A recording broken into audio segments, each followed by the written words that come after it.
अस्सलामु अलैकुम वरहमतुल्लाहि वबरकातुहू।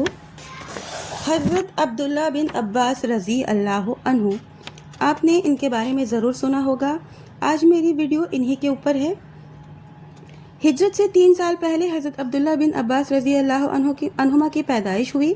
रसूलुल्लाह सल्लल्लाहु अलैहि वसल्लम की वफ़ात के वक्त इनकी कुल उम्र 13 साल थी। इसमें कुछ इख्तिलाफ है। महमूद रज़ी अल्लाह अन्हु, महमूद बिन रबी रज़ी अल्लाह अन्हु की रिवायत की रोशनी में मुहद्दिसीन इकराम कहते हैं कि इनकी उम्र 5 साल की थी। ये सिमा काबिल हुज्जत होगा।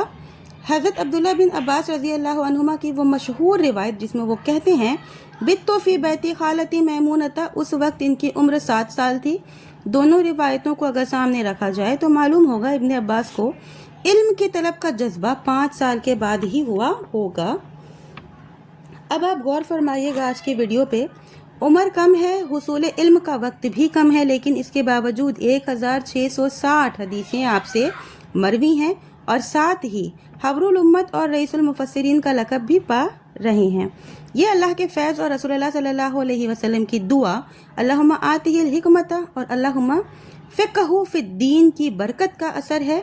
कम उम्री ही में बड़े बड़े असातीन इल्म से फ़ौक़ियत ले गए। इनके इल्म फ़ज़ल ही की बिना पर हज़रत उमर रज़ी अल्लाह अन्हु बुज़ुर्ग सहाबा इकराम की मजलिस में इन्हें अपने पास बैठाते और लोगों के एतराज़ पर फरमाते इन्नहु फ़तहल कुहूला लहू लिसानुन सउला क़लबुन उक़ूल।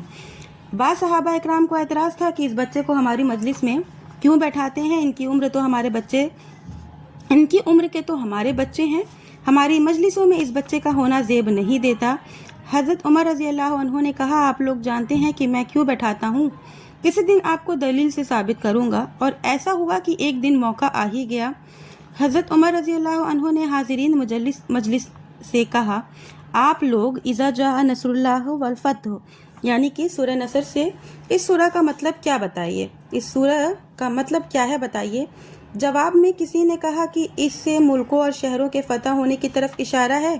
किसी ने कहा हमको हुक्म दिया जा रहा है कि अल्लाह के मदद नाजिल हुई, मुल्क और शहर फतह हो तो अल्लाह का शुक्र अदा करना चाहिए और उससे मगफिरत तलब करनी चाहिए। अब हज़रत उमर रज़ी अल्लाह अन्हु ने अब्दुल्ला बिन अब्बास रज़ी अल्लाह अन्हु की तरफ इशारा किया।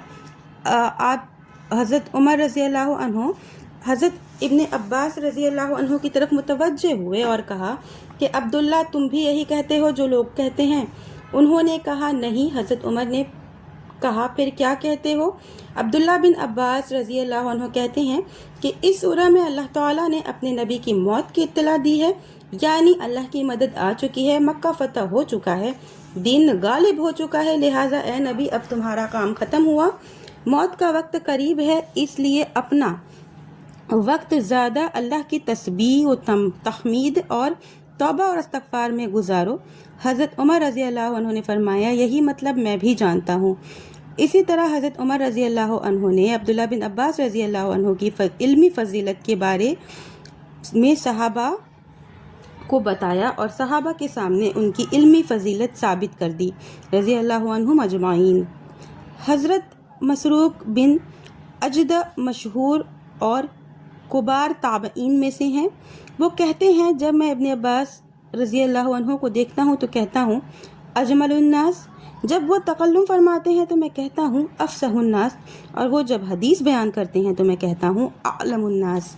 हज़रत अब्दुल्ला बिन अब्बास रज़ी अल्लाह अन्हु के इल्म फ़ज़ल के बारे में बहुत कुछ लोगों ने लिखा है। इसकी एक झलक मैं आज आपके सामने अपनी वीडियो के ज़रिए शेयर कर रही हूँ। अब आइए मैं आपको इनकी हिकमत, इल्मी और क़ुव्वत इस्तिदलाल की भी एक मिसाल बताऊं। हज़रत अली और हज़रत अमीर मुआविया रज़ी अल्लाह अन्हुमा के दरमियान इख्तिलाफ़ात को दूर करने के लिए जब लोगों ने अबू मूसा अशअरी और उमर बिन आस रज़ी अल्लाह अन्हुमा को पंच और हाकिम मुकर्रर किया और इस पर हज़रत अली रज़ी अल्लाह अन्हु ने अपनी रज़ामंदी ज़ाहिर कर दी, तो खारजियों की एक बड़ी तादाद जो अब तक हज़रत अली रज़ी अल्लाह अन्हु के साथ थी, इनसे कट गई, इनका साथ छोड़ दिया। हज़रत अली रज़ी अल्लाह अन्हु के लिए ये एक बहुत मुश्किल वक्त था। ऐसे वक्त में हज़रत अब्दुल्ला बिन अब्बास रज़ी अल्लाह अन्हु हमदर्दी में हज़रत अली रज़ी अल्लाह अन्हु के पास आए और कहा, आप इजाज़त दें तो मैं ख्वारिज से मिलकर बात करूं, मुमकिन है मामला हल हो जाए। حضرت علی نے ان کو منع کر دیا اور کہا ان کے پاس جانے کے لیے آپ پر خطرہ ہے، اس لیے آپ نہ جائیں تو بہتر ہے۔ ابن عباس رضی اللہ عنہ نے کہا انشاءاللہ ایسا کچھ نہیں ہوگا، میں جاتا ہوں، اور وہ گئے۔ اور جب ان کی عبادت اور تلاوت کو دیکھا تو ابن عباس رضی اللہ عنہ کا تأثر ہے کہ عبادت میں اتنی محنت کرنے والوں کو میں نے نہیں دیکھا۔ خیر توقع کے خلاف ان لوگوں نے آپ کو خوش آمدید کہا اور پوچھا کیسے تشریف لائے ہیں؟ ابن عباس رضی اللہ عنہ نے کہا آپ لوگوں سے کچھ باتیں کرنے آیا ہوں۔ خارجی جو تھے وہ بہت ضدی ہوتے ہیں، کچھ نے فوراً انکار کر دیا کہ نہیں ہم نے کچھ نہیں سننا، ان سے بات مت کرو، لیکن کچھ سمجھدار لوگوں نے کہا آپ فرمائیے، ہم سننے کے لیے تیار ہیں۔ عبداللہ بن عباس رضی اللہ عنہ نے کہا علی رضی اللہ عنہ رسول اللہ صلی اللہ علیہ وسلم کے چچا کے بیٹے ہیں، آپ کی بیٹی فاطمہ رضی اللہ عنہا کے شوہر ہیں، پہلے ایمان قبول کرنے والے ہیں، ان ساری فضیلتوں کے بعد آخر تم کیا کمی پاتے ہو کہ ان کا ساتھ چھوڑ رہے ہو یا چھوڑ چکے ہو؟ خوارج جو ہیں وہ کہتے ہیں کہ 3 باتیں ہیں جس کی وجہ سے ہم نے علی رضی اللہ عنہ کا ساتھ چھوڑا ہے۔ ابن عباس رضی اللہ عنہ پوچھتے ہیں کہ وہ کیا ہے، تو خوارج جواب دیتے ہیں سب سے پہلے اللہ کے دین میں انہوں نے لوگوں کو کیوں حکم مانا، دین کا فیصلہ قرآن سے ہوگا۔ دوسرا، علی رضی اللہ عنہ نے عائشہ اور معاویہ سے جنگ کی لیکن مال غنیمت لیا نہ قیدی بنایا۔ تیسرا، مسلمانوں نے ان سے بیعت کی ہے تو وہ امیر المؤمنین ہوئے، لیکن انہوں نے امیر المؤمنین کا لقب کیوں ختم کر دیا؟ ابن عباس رضی اللہ عنہ نے کہا اچھا، اگر میں اللہ کی کتاب اور رسول اللہ صلی اللہ علیہ وسلم کی حدیث سے ایسا جواب دے دوں جس کا انکار تمہارے بس میں نہ ہو تو تم اپنی روش یعنی کہ اپنی ہٹ دھرمی سے باز آ جاؤ گے؟ خوارج نے کہا کہ ہاں۔ ابن عباس رضی اللہ عنہ نے کہا تمہارا یہ جو اعتراض ہے کہ علی نے لوگوں کی تحکیم کیوں قبول کی، تو سنو اس کا جواب، خود قرآن پاک میں موجود ہے۔